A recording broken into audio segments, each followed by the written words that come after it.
Thank goodness in gambling, unlike figure skating, they don't give you style points when it comes to winning. A win is a win, a loss is a loss. That's all that matters. Was yesterday's 18th ever 30-dime college football play of my career on SMU as pretty and as easy as the weeks prior on Miami of Florida when the Hurricanes kicked Florida State's ass 52-10? Absolutely not. But was it a win? Absolutely yes. And that's all that matters. SMU, when I released the play, when I used it myself, was even against Memphis, but money pushed the Mustangs up to a 1.5 to 2-point favorite by kickoff, and SMU jumped out to that 17-point lead in the second quarter, and I was feeling good. And then Memphis came back and tied that game. And then SMU needed a field goal to win it with 9 seconds left to make the final score 30-27. But hey, a win is a win. Mustangs covered, and that's all that counts. And all that mattered is that I won, you won, and more importantly, you got both SMU and Miami of Florida as the half-price play of the day the past 2 Saturdays. And I am now 8-2 with college and pro football selections so far this season, including 5-1 in the NFL. And you know, guys, I never believe in walking away from the table when I'm hot. I always believe in pressing the action, and that's what I'm going to do once more again today with another Raise the Bar 20-dime release, my highest rated play so far this NFL season. And for the second straight Sunday, I've got one, this one on Tampa Bay and Los Angeles. Raise the Bar winner number 24 out of 37 overall as I look to improve to 6-1 this NFL season. And again, you get it as the half price play of the day simply by using coupon code HALF, H-A-L-F. Now, last Sunday, I had a Raise the Bar 20-dime play on the Buccaneers, a 6-point favorite when they went to Denver to take on the injury-riddled Broncos. They won with ease, 28-10. Can they cover the 7-point spread today, however, at home against the Chargers? Check it out. FYI, the other big play today would happen to be Bob Valentino. 150 dime plays. He's only had 14 of them in his career in the NFL. He's gone 11-3 with them. The last one, the Chiefs in the Super Bowl. Today, he has another double-digit blowout of the month. You also get it for over half price off. All the details over on the website. Now, with that being said, let's get to your complimentary plays. Yesterday with the comp plays, I only went 1-2. Took a split with the SEC plays, won with Tennessee, lost with Florida. The game that I was a little concerned about, Central Florida, 21-point favorite at home. I warned you that Tulsa had seemingly always had Central Florida's number, and didn't the Golden Hurricane, who had won 7 of 8 in the series, covering 6 of those 8, win the damn game outright? It's just amazing how sometimes you will find teams that seemingly own another, and Tulsa did it again. So, in the NFL, last Sunday, a 3-0 sweep. Let's get to your complimentary plays. And let's also remember that quirky little stat that I always like to update you on. It's something that I discovered for newcomers, probably over a decade ago, where you will simply find that straight-up winners will cover the spread at about an 85 to 90% clip through the first 10 to 12 weeks, generally, of the regular season, and then it falls off. But through those first 10 to 12 weeks, at about 85 to 90% clip, and so far, here we are, including Thursday night's game, with Denver winning outright against the Jets. The straight-up winners are 39-9-1 against the spread, 14-1-1 last week, 39-9-1.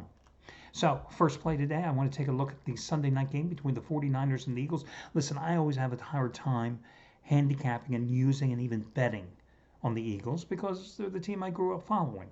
But I can easily tell you to go against them here tonight. I don't care how many injuries San Francisco has, the Eagles have more. And the Eagles are playing lousy. Listen, San Francisco had a lot of injuries last week, and they went to take on the Giants at MetLife Stadium, and they got the job done. Kicked the Giants' asses, right? Won that game easily, even though they had a backup quarterback in Nick Mullins who performed 25 for 38, 343 yards. I mean, their defense sacked Daniel Jones twice, harassed him into a 179-yard effort. They put 420 yards on the board in total offense. They held the Giants as just 231. And today, that offense is going to get a boost with the return of George Kittle, their outstanding tight end who's missed the last 2 games. So, They have all the injuries, and now they're back at home. And they're 2-1 on the season, despite all the injuries. The Eagles, a ragtag starting offensive line. Carson Wentz with 2 interceptions in every game, shaking with confidence. A play calling coach who seemingly has lost his balls, if you have to be honest, and Doug Peterson, who played for a tie in overtime at home against the Bengals last week. Go figure. A wide receiver core that has been decimated by injuries. I just don't see any reason to take the Eagles in this game. So I'll take San Francisco. I'll lay the 7.5 points. I'll buy down the half point and go with San Fran. On the mid-afternoon card, the Rams are a 13.5 point favorite. Did they play well in the first half last week, falling behind 28-3 at Buffalo? No. They showed some moxie coming back and actually taking a lead with 4.5 minutes to play, only losing in the final seconds of that game, ultimately 35-32. But now they're back at home. They're 2-1 on the season. They won their only home game, beating the Cowboys in week 1. They're 15-5-1 against the spread in their last 21 games against the NFC. But more importantly, they're playing those same Giants. A Giants team that's coming off again that 36-9 loss at home to the injury-riddled 49ers. A Giants team that has scored 38 points in 3 games, and you heard me correctly, 38 points in 3 games. I don't see anything more I can say positive about the Giants or positive about the Rams to give you any more meaning to this analysis.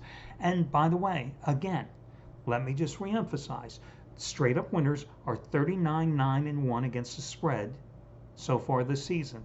The Rams are going to win this game straight up unless somebody kidnaps half the Rams team before the game. Straight up winners are 39-9-1 against the spread this season. Enough said. Moving on to your next complimentary play, the Baltimore Ravens. Well, did they play lousy on Monday night? I certainly think they did, since it's the only NFL play I've lost all season long.